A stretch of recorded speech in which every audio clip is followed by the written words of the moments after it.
这个富二代超级不省心，酒驾开车被交警拦下，他直接动用超能力扔出一把钞票。常规操作之后，他开车就想走，但这次的警察很有原则，这个钱他想躺着挣。富二代一脚油门直接把自己送进警局，但他丝毫不慌，因为他的富豪老爸可是警察局的榜一大哥，只要刷个跑车嘉年华，自己就会无罪释放。这次也不例外，老爸来到警局随便刷点礼物，便顺利把儿子带走。出门之后，老爹非常气愤，他已经成为福布斯排行榜跑警察局最多的富豪。老爹对不争气的儿子很绝望，在女秘书的介绍下，土豪老爹准备拜访传说中的整蛊大师。据说大师每天都要练习头悬梁。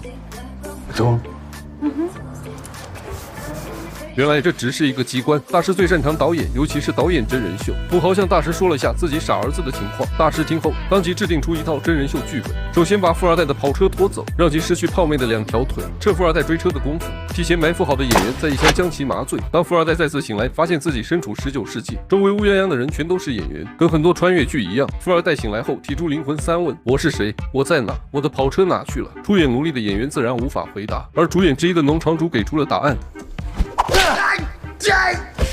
富二代根本不信自己穿越了，他像没头苍蝇一样在农场里乱跑。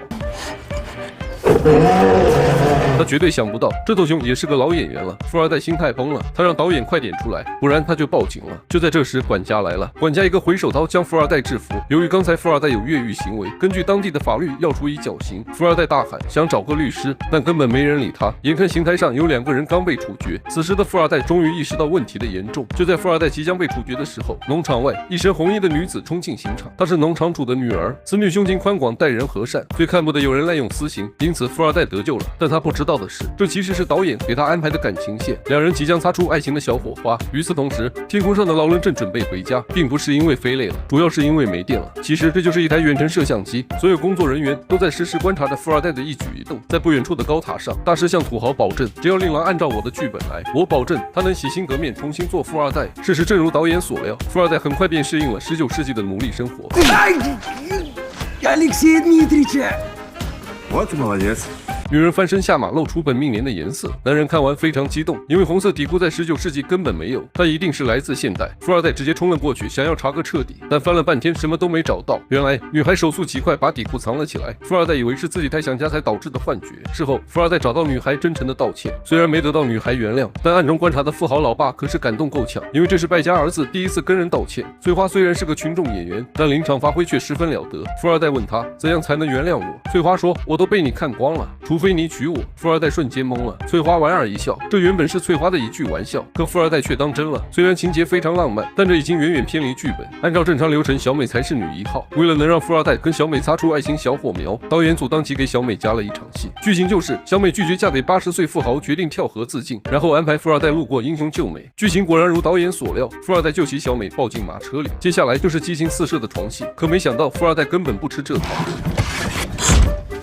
转身找到翠花，继续打情骂俏。没办法，导演只能临时把翠花改成女1号，并让她跟富二代顺利进入热恋期。但富豪老爸的考验并没有结束，由于农场主的儿子骑马撞死个人，现在急需一个大冤种来顶替鞭刑，于是他找来富二代。农场主包中很多诱惑，如果富二代能顶罪，不仅把翠花嫁给他，还还他自由。富二代纠结许久，又加了一个条件，那就是要一个西瓜，因为同甘共苦的好兄弟阿呆最大的愿望就是能吃一口西瓜。通过这件事，让富二代懂得了分享。很快就到了行刑这天，富二代被绑在木桩上，狠狠抽了20鞭。虽然父亲总说要抽死他，但看到儿子被打，他还是不忍心看。第2天，富二代来地主家兑现承诺，但地主儿子却不讲信用，不仅说话不算数，还吐了富二代一脸老痰。屏幕前的导演和富豪都气坏了。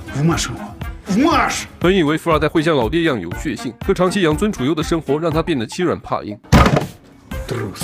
晚上，富二代跟翠花在草地上约会。他讲起今天被地主儿子羞辱的经历。其实他原本想教训地主儿子，但有那么一瞬间，他仿佛看到曾经的自己，因此他选择了原谅。听到这，导演和土豪老爸非常激动。看来不成器的儿子终于长大了。既然如此，那这个真人秀也可以到此结束了。但导演却表示他还差最后的考验。土豪老爸一脸蒙圈，这还打算怎么考验？第2天，蒙古大军杀到。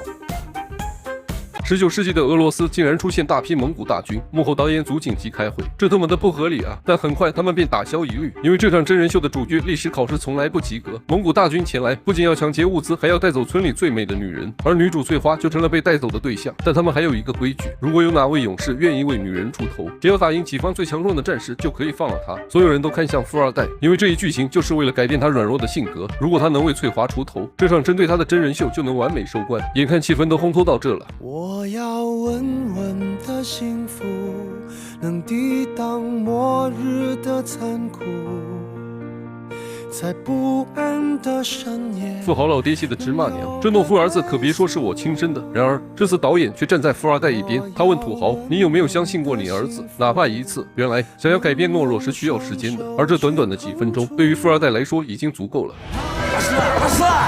Давай!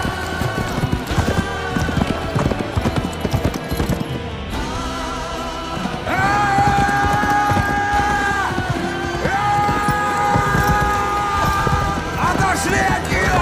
Разошлись, зашибут твари!